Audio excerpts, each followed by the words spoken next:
ٹھیک ہے. کیونکہ اگر ہماری بزنس زیادہ تر وہ ٹیکس کے معاملوں میں الجھی رہتی ہیں، تو ان کے لیے انویسٹ کرنا بڑا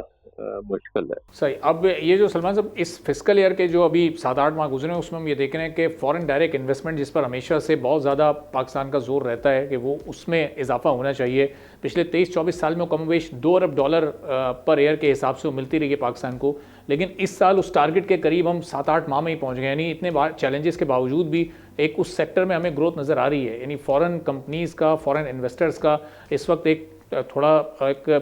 پاکستان میں انویسٹ کرنے کا ارادہ ہمیں نظر آ رہا ہے، ایک اعتماد ڈیولپ ہوا ہے. اور اوورسیز انویسٹرز کی جانب سے بھی ہم نے کئی بار دیکھا کہ بڑے اچھے ریمارکس پاکستان اور پاکستان کی مارکیٹ کے بارے میں پاس کیے گئے.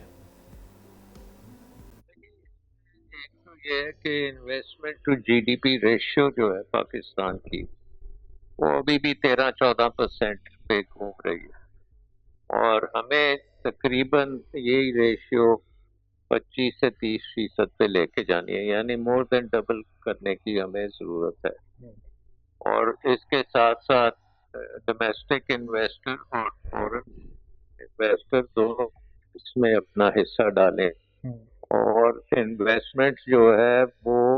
ان ایریاز میں جائے جو پاکستان کی اکانومی کو ماڈرنائز بھی کریں، پروڈکٹیوٹی بہتر کریں، کمپیٹیٹیونیس بڑی ہو، اور ایکسپورٹ میں بڑا اضافہ ہو. تو اس وقت اگر ہم انویسٹمنٹ، فورن انویسٹمنٹ کی بات کریں کہ $1 بلین یا $3 بلین آ جائے تو وہ ٹھیک، لیکن ہماری ضرورت جو ہے وہ $10 بلین پلس کی ہے، کہ ہر سال 10 بلین اوپر کی انویسٹمنٹ آئے، اور جن ایریاز میں میں بات کر رہا ہوں کہ وہ ماڈرنائزیشن میں آئے، کمپیٹیٹیونیس اور پروڈکٹیوٹی میں لانی بہت ضروری ہے.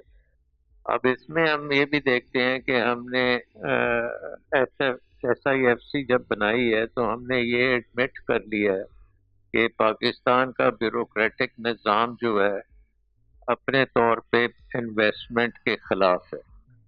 اور اس لیے ایس آئی ایف سی ایک فیسیلیٹیشن کے لیے ہم نے بنائی ہے. تو I think S I F C bureaucracy سے تو آپ کو ایک بائی پاس کرنے کا موقع دیتی ہے، لیکن ایس آئی ایف سی کو اب یہ بھی کرنا چاہیے کہ بیوروکریسی کو ایلیمنیٹ کرے، پروسیس کو اتنا امپروو کرائے کہ کسی کی ضرورت ہی نہ پڑے. تو آٹومیٹکلی پاکستانی انویسٹر ہو یا انویسٹر ہو، اس کے رکاوٹیں جو بھی ہیں ان کو پہلے سے ہی ہم ختم کریں،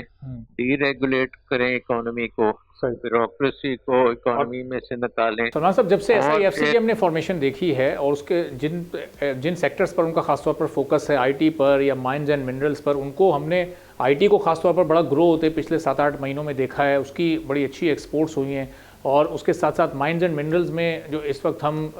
جو دیگر ممالک ہیں ان کی بڑی دلچسپی دیکھ رہے ہیں، تو اس میں بڑی انویسٹمنٹ آ سکتی ہے. کچھ ممالک نے کمٹمنٹ بھی کی ہے اچھی خاصی انویسٹمنٹ کی. تو ایس آئی ایف سی کا جن سیکٹرز پر خاص طور پر فوکس ہے وہاں تو ہم اچھی خاصی گروتھ دیکھ رہے ہیں، اور مستقبل میں اور بھی زیادہ ایکسپیکٹیشن ہے.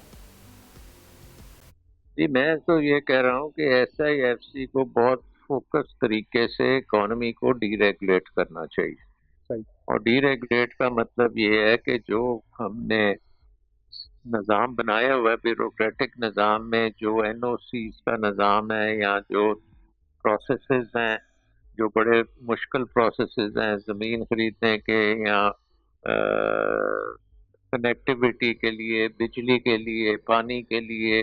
ہر قسم کی جو محکمے ہیں وہ بیچ میں دخل اندازی کرتے ہیں، تو اس نظام کو ختم کریں تاکہ کسی کو فیسیلیٹیشن کی ضرورت نہ ہو، ساروں کو ایک ایون پلینگ فیلڈ ملے.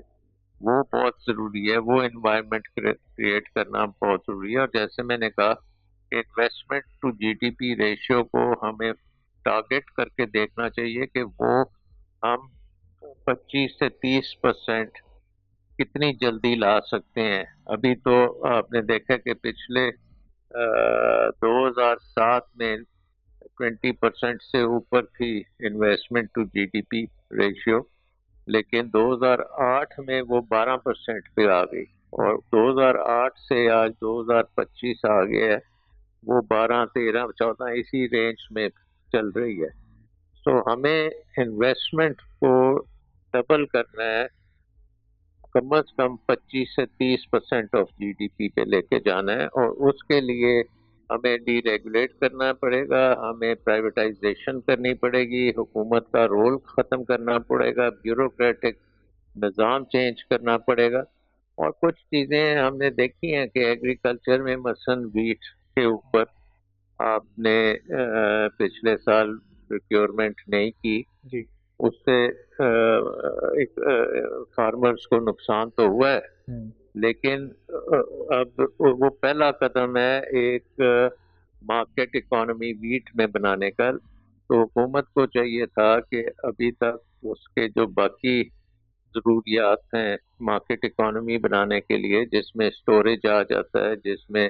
ایکسچینج آ جاتی ہے، جس میں جو آٹومیٹک جو اسٹوریج میں رسید سسٹم ہوتا ہے وہ بنے، اور وہ بینکوں سے اس کی فائنینسنگ ہو سکے، اور اوپن ٹریڈ ہو جائے امپورٹ ہونے کے لیے، ایکسپورٹ کرنے کے لیے۔ تو وہ نظام ہمیں بنا لینا چاہیے تھا ویٹ، وہی نظام ہمیں شوگر میں بنا لینا چاہیے تھا، وہی نظام ہمیں کاٹن میں کر لینا چاہیے۔ تو یہ ساری جو سیکٹرز ہیں، ایگریکلچر ہو یا مینوفیکچرنگ ہو یا سروسز ہو، ان تمام کو ہمیں مارکیٹ اورینٹیشن کی طرف لے کے جانا ہے، اور بہت تیزی سے جانا ہے۔ اور سلمان صاحب، جس طرح یہ میں ابھی دیکھتا ہوں کہ ہم اس کارپوریٹ میں سیکٹر کی دلچسپی اس وقت دیکھ رہے ہیں، خاص طور پر ایگریکلچر سیکٹر میں، تو آہستہ آہستہ ٹیکنالوجیز کا بھی استعمال اس میں ہو رہا ہے، آرٹیفیشل انٹیلیجنس کی طرف بھی کچھ سوچا جا رہا ہے، اور ان ٹیکنالوجیز کو بھی اڈاپٹ کرنے کی باتیں اس وقت کی جا رہی ہیں۔ تو جو اس وقت کارپوریٹ سیکٹر ہے، اس کے آنے کے بعد تو خاصی امیدیں وابستہ ہم کر سکتے ہیں کہ ہمارا ایگریکلچر سیکٹر اب آہستہ آہستہ بہتری کی طرف جائے گا۔ جی بالکل جانا چاہیے، بٹ مین چیز اس میں یہ ہے کہ کمپٹیشن کی بیسس پہ ان کو جانا چاہیے، فیسیلیٹیشن کی بیسس پہ نہیں جانا چاہیے۔ Competition, survival of the fittest, مطلب اگر آپ انرجی میں بھی دیکھ لیں، ہمیں یہ نہیں ہے کہ کوئی مہنگی بجلی بناتا ہے تو اس کو بھی ہم فیسیلیٹیٹ کر دیں اور اس کو کوئی بہت اچھی ڈیلز دے دیں، اور جو سستی بجلی بناتا ہے وہ بھی آ جائے، اور لیکن اس کو اپنی ایفیشنسی کا فائدہ نہ پوری طرح سے پہنچے۔ سو انرجی سیکٹر میں بھی سروائیول آف دا فٹسٹ کی ہم نے کرنی ہے۔ انرجی سیکٹر میں ہم نے ڈومیسٹک فیولز کو لانا ہے اور امپورٹ سے نجات حاصل کرنی ہے، اور وہ ساری چیزیں مارکیٹ کی بیسس پہ ہوں گی، وہ بیوروکریسی کی بیسس پہ نہیں ہوں گی۔ تو میں جو بات کر رہا ہوں اس کا مطلب یہ ہے کہ بیوروکریٹک اپروچ ٹو گروتھ جو ہے وہ پاکستان کے لیے ٹھیک نہیں ثابت ہوگی۔ مارکیٹ اکانومی کی بیسس پہ گروتھ جو ہے وہ سسٹینیبل بھی ہوگی، اور اس کے تحت پاکستان کی ایک کمپیٹیٹیو ایڈوانٹیج پوری دنیا میں بنے گا،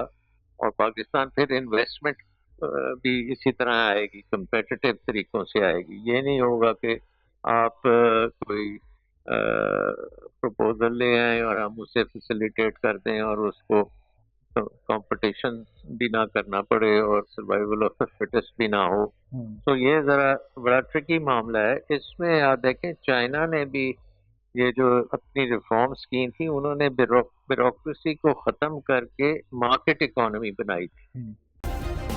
سبسکرائب کریں اور بیل دبائیں تاکہ کوئی خبر رہ نہ جائے۔